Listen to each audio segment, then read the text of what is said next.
Hello, everyone. Welcome to 2D Board Gamers. My name is Dave, And I'm Dirk. and today we're going to do a top 10. This top 10 is our favorite games of all time, Or at least, right now. yeah, at least right now. I mean, our taste changed a little bit. I know me personally, I changed what are my favorites a little bit, but these are the games, I guess, that are always near and dear to me, and if I'm rarely ever going to turn them down if I see them coming to the table. Yeah, and mine are games that I try to play as often as I can. Not always, but especially one of them is hard, requires a higher player count, so it's kind of hard to get to the table very often. But all right, with that, let's get to the countdown.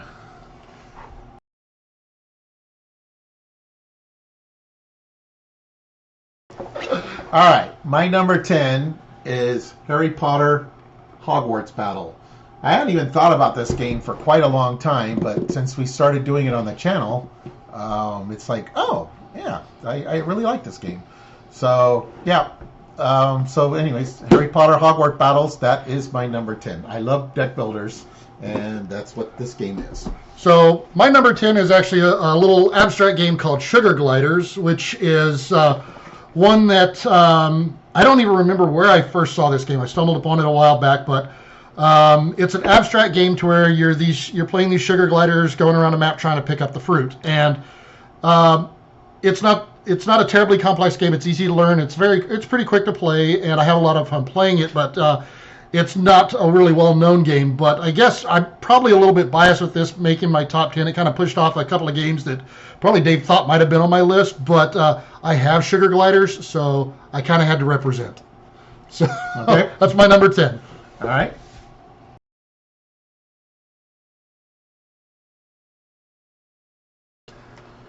All right, so my number 9 game is The Librarians, which is based on the TV show that was on TNT. So it's a shiny game, but we might have to throw a picture. Our lights.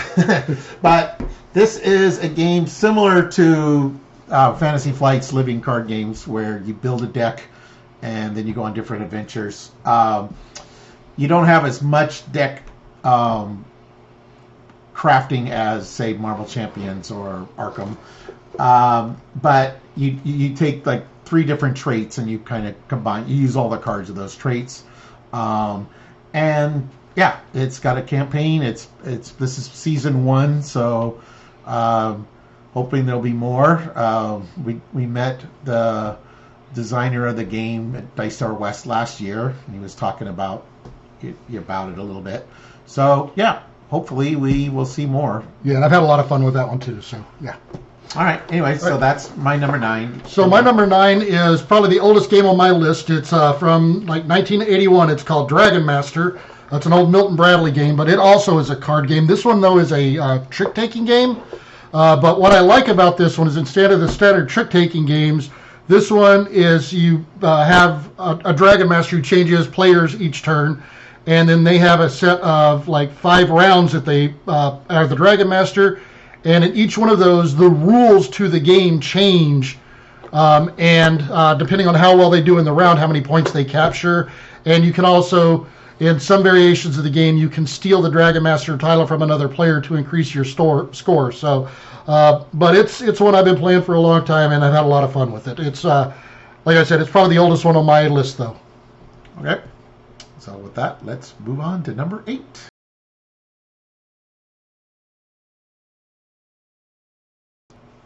All right. So my number 8, I'm just going to use the lid here, is Return to Dark Tower.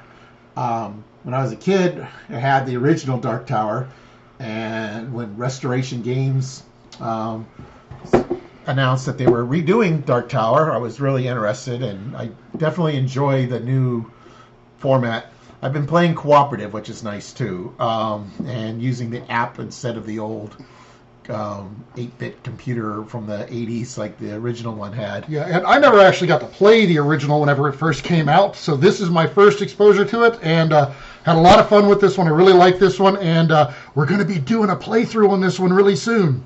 Yeah, maybe tomorrow. We'll see. Okay, and so mine is a game called Mystic Vale. This is the Conclave edition because I've got several of the different expansions all put together in the one box. I'm not picking the box up; it's too heavy. But it is, I guess it's considered a deck building game, but I think what they call it is a card crafting. To where your deck, you have a 20 card deck. You never increase or decrease the number of cards, but what you do is you have these clear sleeves that you slide over or slide into the card sleeve, these clear cards, and you change the cards. You actually add functions to the cards that weren't there before, and that becomes your new deck. So it's a variation of deck building, but it's not quite deck building. And I use this one to represent my number, but there's also another game that's in the same family as this one called Edge of Darkness, which includes the card crafting as well. It's by the same designer, same publisher. It includes the card crafting as well, but it also has some like area control and some combat systems and stuff that aren't in this game. So depending on how heavy of a play I want, which one I'm going to go with on it. So. Yeah, it's mine. And I really like Custom Heroes, which uses the same designer, the same method, but it's a kind of a different take on the ladder climbing game. Kind of like Scout, but or Great Delmuti. But yeah, being able to change the values of the cards, I thought that was pretty. What was it? There's another one, Dead Reckoning, I think. There's another one came out by same designer again, used that same card crafting system. So I mean, he's done some really interesting things with it. It's a pretty neat system. I really enjoy it. Okay. And let's move on to number 7.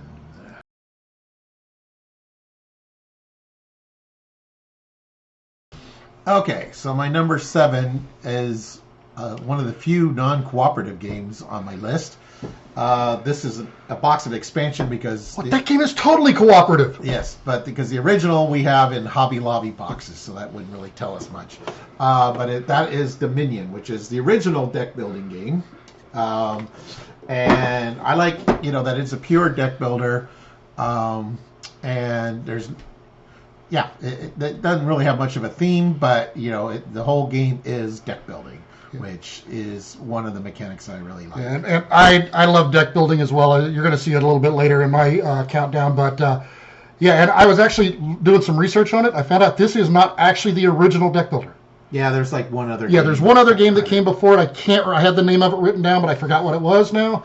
But so this is like the second one, but this is the one that like it exploded after this. And right. all the games that copy deck building, they're not copying the other one, they're copying this one. Right, put deck building on the map. Yeah, basically. And it is, like Dave said, I mean, it's pure deck building. Right. So. Yeah, I mean, I like Clank. I like some other deck builders that'll show up on my list. And they got interesting themes and other mechanics, but when you want just raw deck building, that's Dominion. Okay. And then my number, what are we, 7 now? 7. My number 7 is a game called Marvel Champions. If you see this one, it's like all beat up. I mean, yeah, this one's well loved by us. But it is a deck construction or deck crafting game to where you build your decks in advance, and then you're playing the different various heroes in this, and you take them and you play it against the villains. And one of the things I love about this game more than just that is it actually has the villains have modular sets as well that you can play them against. And whenever you build your decks, you can build from different aspects. So there's a lot of variety in this. I mean, we've been actually tracking to make sure that we're playing all the heroes and all the different aspects of it, and we can barely keep up with it. So, I mean, there's a lot. Yep, and I think we might have 1 or 2 videos featuring Marvel Champions on the channel. Maybe just 1 or 2. Yeah, I have to go back and look. Yeah. Okay, anyways, so moving on.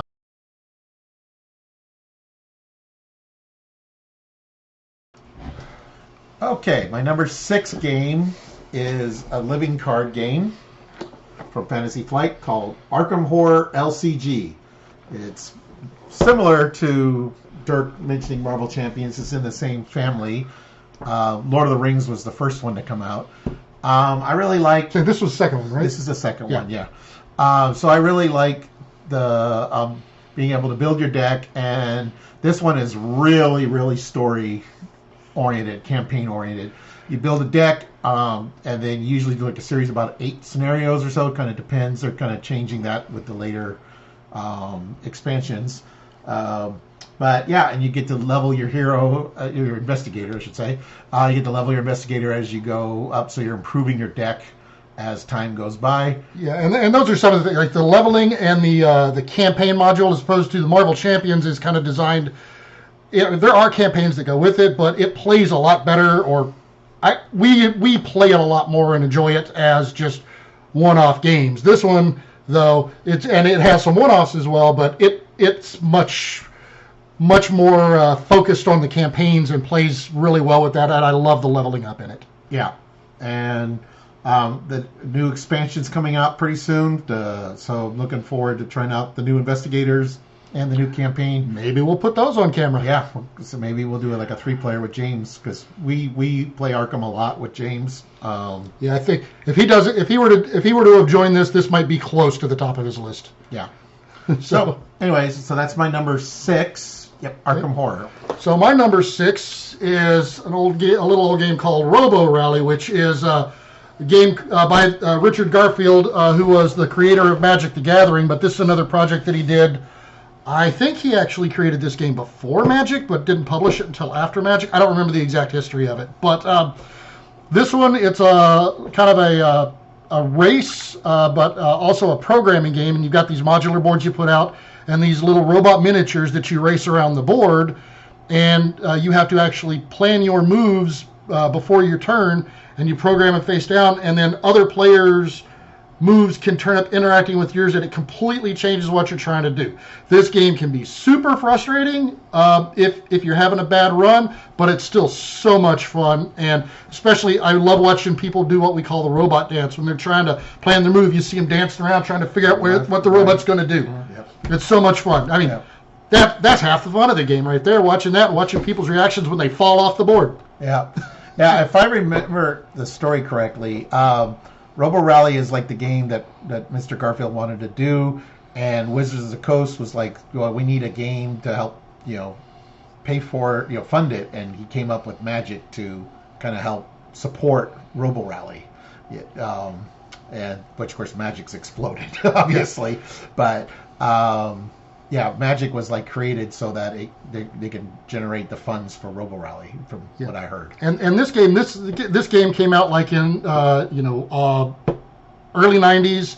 It's been through a few different reprints that have made some pretty drastic changes to some of the game. I like the second edition the best, but they're still actually creating new boards and content for the newer stuff. And if you've got one of the older editions and were wondering about it, I actually got in touch with the people at Renegade Games who are publishing it.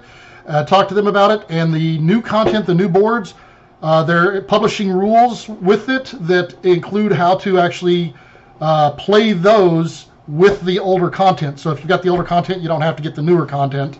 And everything except for the cards work, because the cards are a different size, so you can't really mix the cards. But that's my number 6. All right.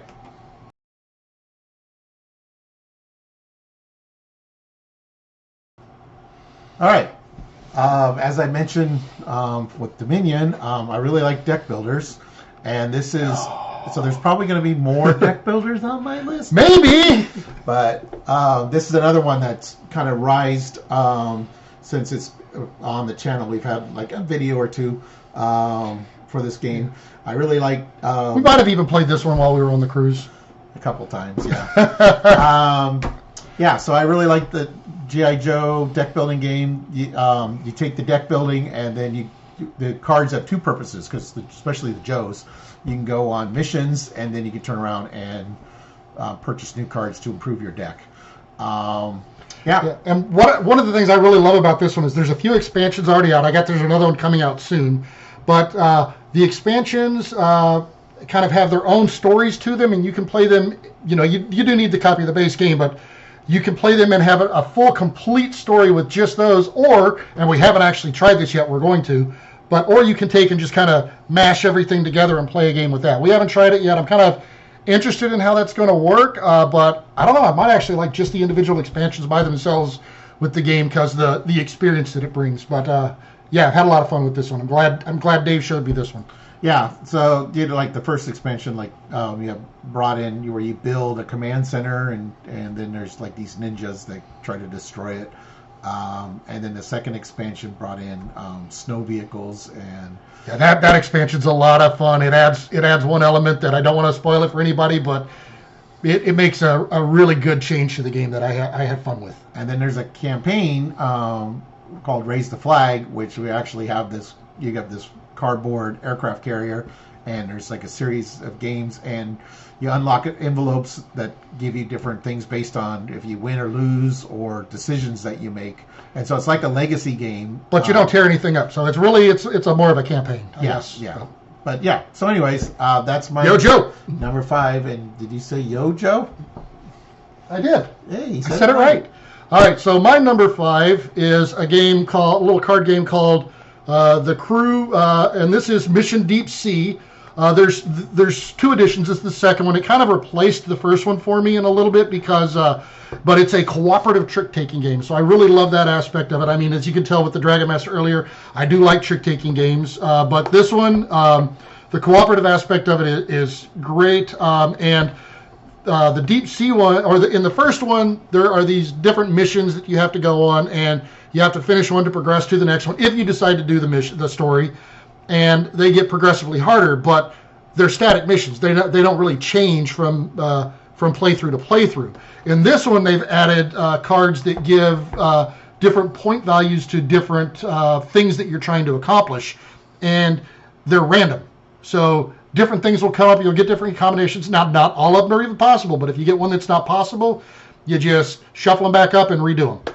So, but yeah, for me, the cooperative trick-taking game, The Crew, that is my number 5. Okay.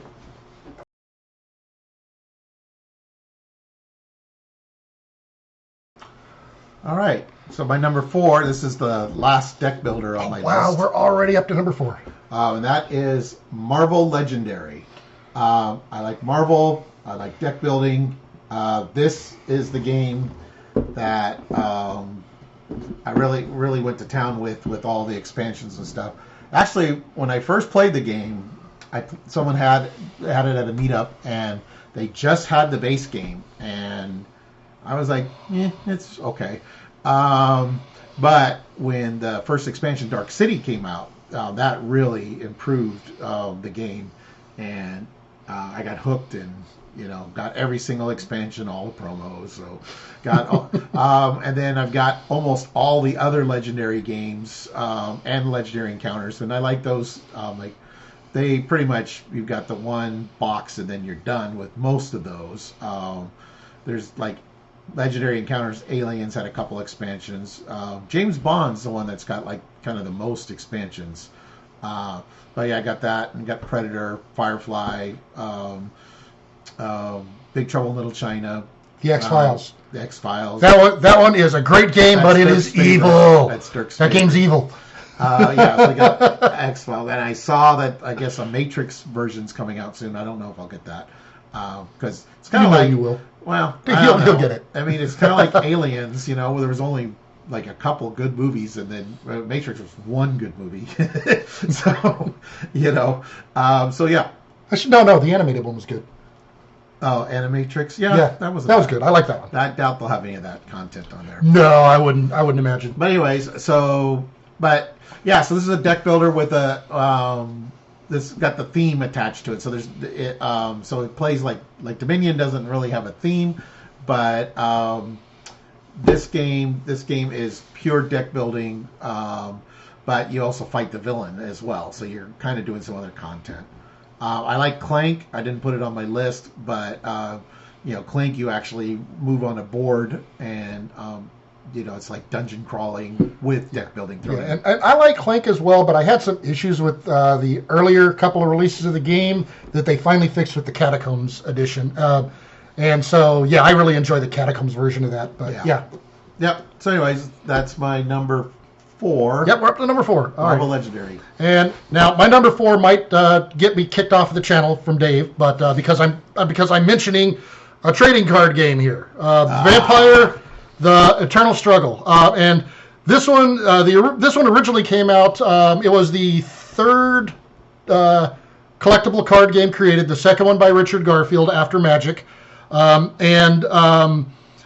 It was called Jihad, though, but to kind of distance themselves from the negative connotations of that name, when they did the second printing of it, they changed it to Vampire: The Eternal Struggle, and that's who what it's been published as since then. It's been in and out of print a few times, had a few different publishers, but it still keeps plugging along. But this one, I love Magic and everything in the gameplay on that one, but this one, to me, I enjoy this one substantially more because this one, it's designed for multiplayer over the two-player game that Magic typically does, at least up until the Commander format came out. But this one is kind of designed around it, so that's the meat of this one, and it has a political aspect that I really, really love. What I hate about this game and what prevents this from going a little bit higher on my list is, again, it's a collectible card game, and I really hate the collectible aspect of these games because they can get so expensive to get some of the better cards for them. And I mean, yeah, I've got a problem. I still buy way too many Magic cards or whatever, but I don't really hunt those super rare and ultra rare cards that are super expensive. That one's more I just kind of play it because I enjoy the game. But this one, yeah, if I knew more people that played this, I would definitely be trying to bring that one to the table more. But that's my number 4. Yeah, thankfully I was cured of Magic when they shorted back way back when the game first started, and they shorted everybody. Legacy or Legendary Chronicles? No, not Chronicles. It was really early. Alliances? Wait, no, what? No. Shoot, I don't remember. Yeah, it's one of the very. It's one of the first shortly after Unlimited. Yeah, so yeah, because I had every single card for the first couple of expansions of Magic. Yeah, I bet you wish you had a couple of those right now. To, maybe buy a car. Yeah, well, I had a friend who basically was able to pay his mortgage for a year by selling Magic cards that he had in his garage. So I don't want to say how many cards I've got. Anyways, so that's our number 4. So let's move on to number 3.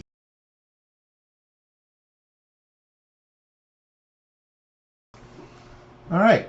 So now my number 4 is you can scoot in here, Dave. I won't bite. My number 4 is our first and probably only crossover,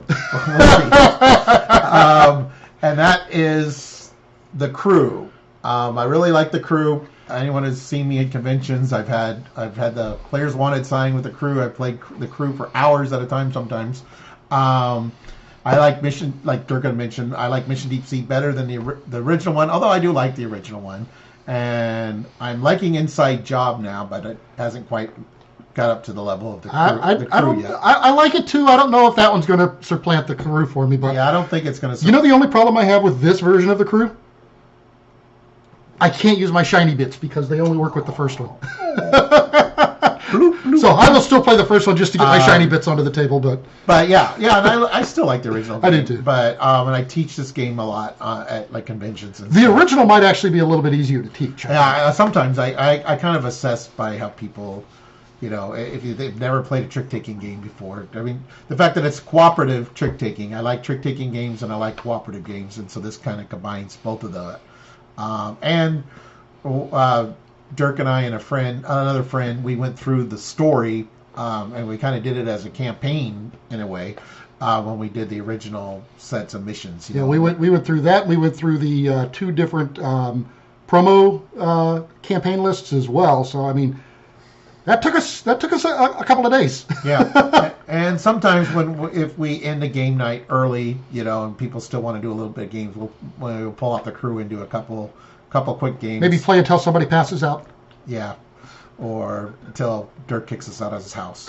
But no, I would never do that. But anyway, so that's my number 3, The Crew, our one and only crossover. That's right, no more crossover. So my number 3 is Arkham Horror the card game crossover. So yeah, if you kind of noticed, Dave and I had both, Dave and I both had this on there. He had a little bit lower, but me, like you said, it's similar to the Marvel Champions in gameplay as far as the deck crafting and everything. But I really love the campaign aspect of this game and the way you're able to actually level up or improve your characters' decks. The characters themselves don't improve, but their decks do in between the different campaigns, and also if they can carry over permanent damage from campaign to campaign as well, sanity loss, health loss, and everything. And I think they've done a really good job of getting the whole thematic feel of the old novels and stuff into this game, built into this game. I mean, it feels like, that the world's gonna close in on you, and you might go insane by the time you get done with some of these games. I mean, it's a lot of fun with this one, and this one actually turned up. If I had never learned this game, this spot would have probably been occupied by the Arkham Horror board game, because again, I love the feel of that game and how thematic it is and everything. But this one, it feels more smooth and fluid and everything. Plus, it has a smaller table presence. Although some of the maps can get pretty big with this, it's a much smaller table presence. It's quicker to set up and everything. So we're able to get more in there, and it feels like there's maybe even a little bit more meat behind it. So, yeah, my number 3, Arkham Horror the card game. And you have more control of your investigator, than like the board game, because maybe you do. Well, okay. So if Dirk can learn how to build a deck, he can learn to control his investigator a bit as well. But yeah, no, the fact that you build a deck, and so you can put in the different cards that you want, the spells, if you're going to play a mystic or something. Yeah, because like in the board game, you don't really have roles per se. I mean, you have some things maybe you're a little bit better at, but this one you actually have defined roles that you can kind of play into. They're not required, and you don't have to play into them, but the cards definitely go toward that. Right. And you can kind of round out a team and stuff as well, so which is nice. Like, I'll throw in a little extra fighting in my deck because we're a little weak on that, or I'll get the clues, because that, and based on the player count, that it can adjust to change, how you would play with your deck as well. Plus, another thing, if you ever get a chance, sometimes at some conventions and stuff in this, they have what they call epic. Epic multiplayer? Epic multiplayer, to where you get multiple tables of this that interact with each other. So things that happen on one table can affect what happens on another table. And I mean, that's so much fun. We got a chance to do that not too long ago. We're going to be doing it again soon. That's a lot of fun as well. So. Yeah, like I saw 3 tables at like Dice Tower West last year. There was 12 players doing that. It kind of would have been neat if we could have jumped in on the beginning of that. But yeah, unfortunately, they were in the middle. They were already in the middle. We showed up late. I thought about asking them, hey, how far in? But I thought maybe we better not. Yeah, I looked and I could tell they were. They were in at least a half an hour into that game. Yeah, probably more. Probably. All right. Well, anyways, that was my number 3. Our number 3. Yep. Okay.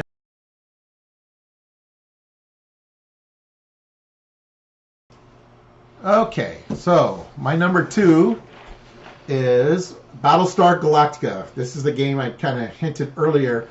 You want that's not Dirk Benedict on there. Yep. You want at least 5 players, and we actually got a chance to play a game of this on the cruise. Dirk did a little intro saying that it was in my top 5. It is in my top 5. This used to be my number 1 game for a long time until my number 1 game came out, and then that's pushed us down. This might have slipped a little bit for a while because we don't get it to the table very often as we used to. This one, the games aren't exactly the shortest in the world. There's a little bit of setup, and you have to teach. There's a little bit of teach there. People are a little intimidated by it, but man, if you get a chance to get to the table with this game, you should definitely give this one a try. I mean, this one is. There's a reason it's up there. Yeah. So, what is your number 2, Dirk? I don't know. Maybe it is Battlestar Galactica. Hey, so we got a crossover on the same number. Yeah, I was kind of wondering if this was going to happen, but yeah, it did. It's this game, and like I even said whenever in the video before the channel on the cruise when we did this one, is this game holds a special spot in my heart because and for the channel, because this is the game that Dave and I met each other playing. I had a group that I was playing this game with before, and that group kind of fell apart. Everybody kind of turned up going their separate ways, and I was looking for somebody to play the game with, and I saw a meetup that where Dave had a game going on this, and I showed up, and we've been gaming together ever since. So It's been a game or two since then. Yep. And before the pandemic, we would play it fairly regular, get a big group of people together. Now that things are kind of back to normal, we'll have to see if we can organize a game again. Yeah, and this one, it's one of those that this one can be, if you don't have a copy of it, it can be a little bit of expensive to get a new copy of. Especially the expansion. Yeah, especially the expansion. The base game you can still get at a reasonable price, I guess. You can find copies of it, but the expansions, they might price you out there. But they do have a game called Unfathomable that is based after this game. It uses a lot of the same mechanics and everything. Doesn't quite, it's not dripping with theme quite as much as this one, but they've got some expansions from what I hear on that coming out, so we'll see if they kick that one up a little bit. So that's something that you can do. This one, though, it kind of replaced, because of the hidden trader mechanic in it, kind of replaced Shadows over Camelot for me, that was the first hidden trader game I played. Really liked it, but this one just shot to the top of my list, and it's been in the top 5 since the first time I ever played it. Yeah, so when I describe this game, it's it's a cooperative game with a trader mechanic. So it's like the Resistance with a board. And the thing that's unique with this is you get you get an identity, whether you're the trader or a Cylon in this case, or a human, and then halfway through the game you get a new identity card, and that could maybe turn you into a Cylon. Yeah, so you might start out secret Cylon the whole time and didn't know it. Yeah, you might start out the first half of the game. Everybody's working together. You're trying to figure out, well, is there a bad guy? Is there a Cylon? And maybe they've been really good at hiding out, or maybe we don't have one yet, but they're going to show up. Right. And if you like the mechanics of this, Unfathomable is perfectly fine. It has the Cthulhu thing. We both had Arkham on our list, so it definitely has the the Call of Cthulhu, Arkham horror file, Arkham Files feel to it.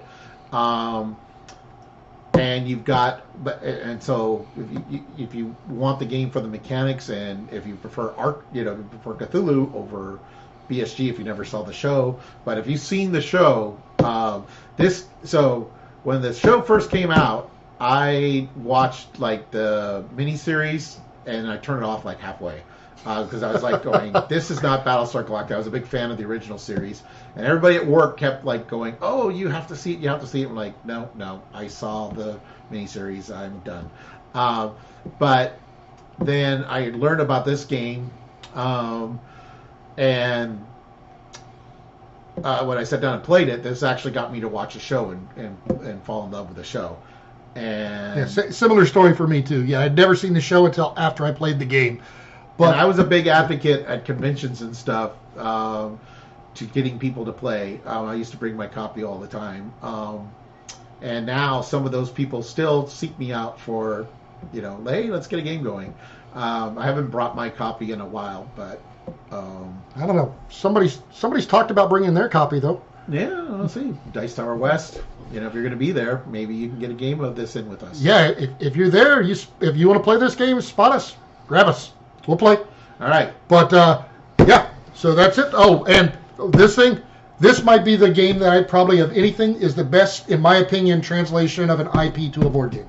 Yeah, I agree with that. So there you go. Number 2.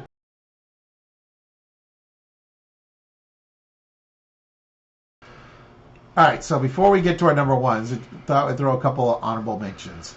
So I have one that I like. It is Firefly, the board game.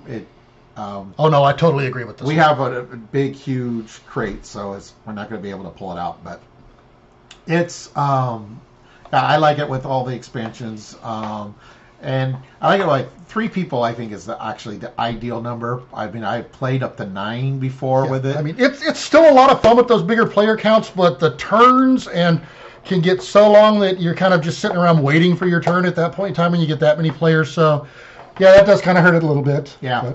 But anyways, so that would be my honorable mention. Would be Firefly, the board game. Okay, and my honorable mention is the only game older on my list than the Dragon Master game, and it is Car Wars. And even though this one actually probably would have been in my list if I considered this a board game, I actually consider this one more of a war game. because of the way it plays. So yeah, and I kind of, to me, war games are in their own separate category from board and card games. But this one, the reason it's an honorable mention for me is because this is the reason I probably moved from playing the mass market games of when I was a little kid. I started playing this one, like, it came out in 1980, and I started playing it, whenever I was still really young. But I spent so much time just building cards for this over and over again. And I mean, I had a stack or a notebook full of cards for this. And then me and friends would get together and we would just play them and kill the cards off, and whoop, that one's gone, start with the next one. But it taught me that there could be a lot more to a game than just a half-hour session, throwing a couple of dice around and leaving it all up to luck. So yeah, that's my honorable mention is Car Wars. Like they say, drive offensively. The right of the way goes to the biggest guns. Yeah, the only war game I ever played really was Starfleet Battles back in the day. No, that was a fun one. I played this one. I played Blood Bowl was another one, which anybody who's familiar with Warhammer, that is football in the Warhammer universe. That was that was one that I still played, but I haven't played the newer editions of that one. But yeah. Okay.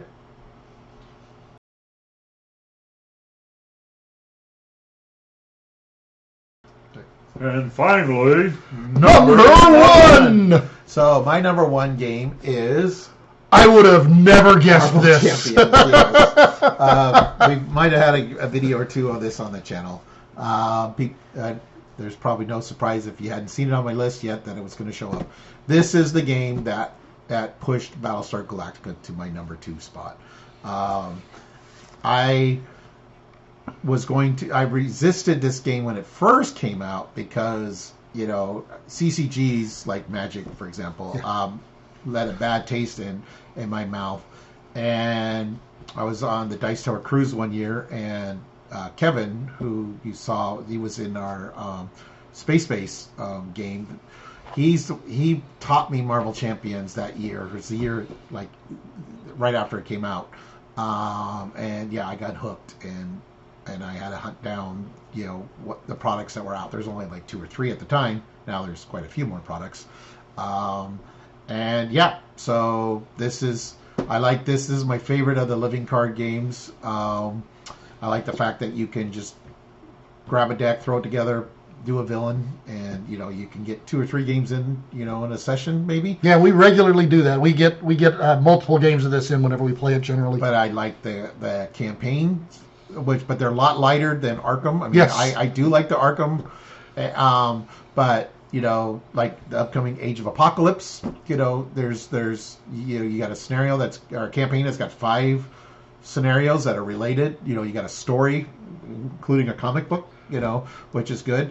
And you do tweak your deck. Your decks get tweaked a little bit, as you get campaign awards. It's not as much as like, spending experience points like in Arkham, but you can. Yeah, there is still some progression. There's some progression, and you can change your decks on a lot of. It depends on the rules of the campaign, but it's like maybe if I'm playing as I don't know, let's say I'm Miss Marvel Aggression, and we do a scenario, and it's like there's not a lot of minions, and we're really hurting on thwart, and Dirk is playing, say, Nova Justice is like, hey, I need help thwarting. Maybe I will make a Ms. Marvel Justice deck as well, and it's like, hey, let's concentrate on keeping the thwart under control for scenario 3 or whatever. Yeah, and the customization and the modularity of this game lends so much to the replayability of it. I mean, it's just so much. And I like the fact that new cards come out that help older heroes as well. So, like when the SPDR pack came out, there was a lot of cards for characters that had 14 or more hit points, which really improved Hulk and Thor, made them, I wouldn't say that turns them playable, because they were playable before, but it makes them much more desirable. Right. To play. It helps kind of takes out some of the weaknesses that Yeah. maybe they had when they were first out. Mm-hmm. And so that you find a lot of cards that improve either an aspect or improves the hero significantly. So that's my number one, Marvel Champions. I like Marvel, as you can see on my shirt. And yeah, I think this is a great implementation of an IP as well. Yes, it is. Because I feel like I'm playing as Iron Man or Hulk, or just from those 15 cards that come with them, and then you give them a position like aggression. Yeah, and they've done a really good job of translating those heroes' personalities and powers and stuff to the game. Yeah, and even similar heroes, we're making them feel different. Yeah, Because like X-23 is one of the new heroes that came out, and she's basically Wolverine's clone, literally. But the Wolverine and X-23 played completely different. I mean, you could see the similarities between the two. They both have claws. They both have claws. There's more to it than that, but yeah. But yeah, and like Peter Parker Spider-Man and Miles Morales Spider-Man, they're both Spider-Man. And Spider-Ham. Yeah, well, Spider-Ham's his own unique thing. But Miles Morales... so much fun. He's so much fun. Miles Morales plays completely different than Peter Parker. Yes. Yeah, so anyways, that's my number one, Marvel Champions, and it's your number one as well?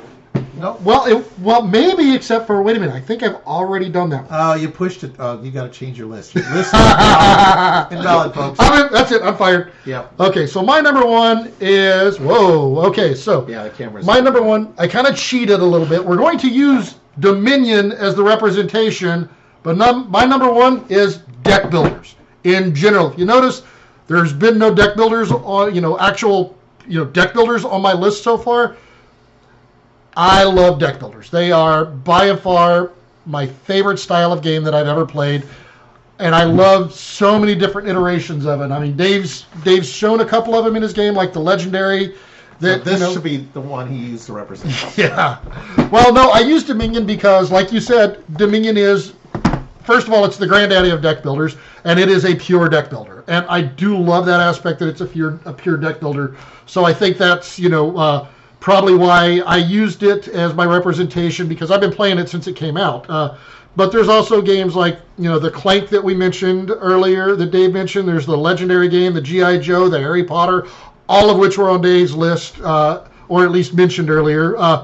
There's a couple of others, like from Japan, there's the games Heart of Crown and Tanto Kore, which both kind of add a little bit different twists. Like the Heart of Crown, it takes the market that you use and makes it to where all the cards from the market aren't available through the whole game. They kind of change up a little bit, so that kind of adds a little bit of variation to it. The Tanto Kore just kind of messes with, the points and how many points buy what, so which completely changes the way the game plays. Or another little small one that came out, I think 2 years ago. Let's see, came out, when did it come out?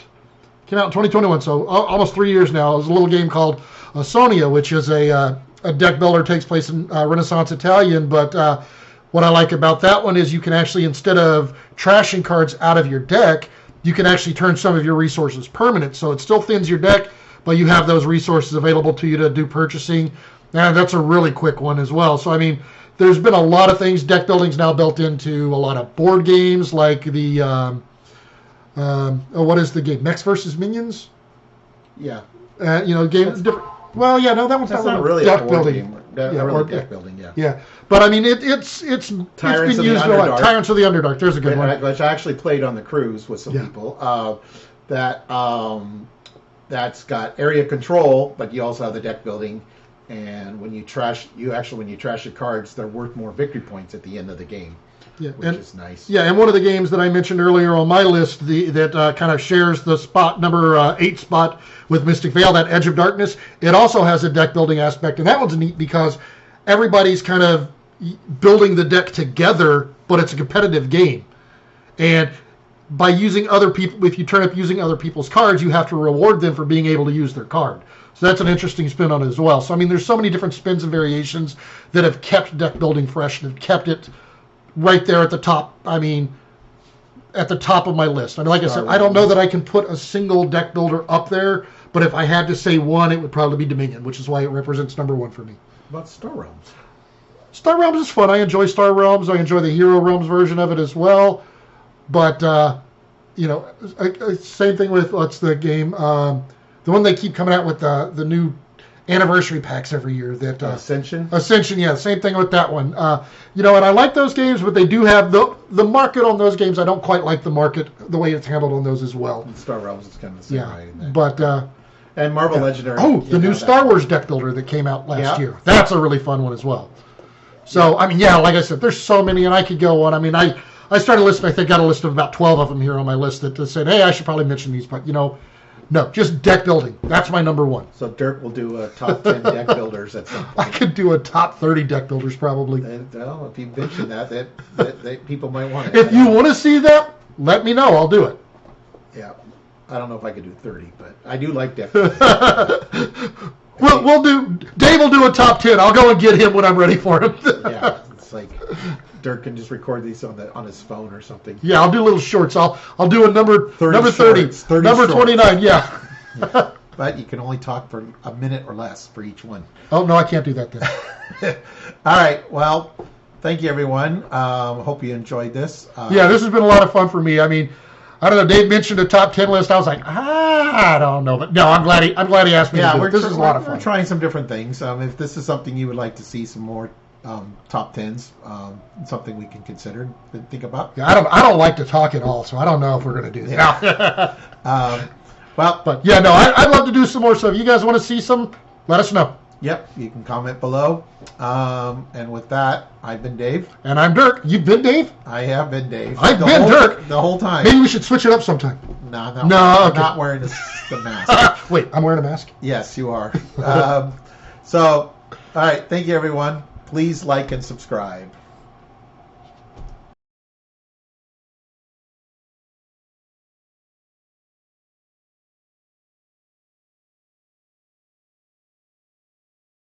All right. You're halfway off the screen. Let's try this again. All right. Hey, folks, if you like that, we got more videos. There should be one where Dirk is pointing. There should be one right where he's pointing now. And you can subscribe. There it is, right there. Somewhere where he's trying to sneak in. There you go. And you can subscribe down there. All right. Thank you, everyone. Have a good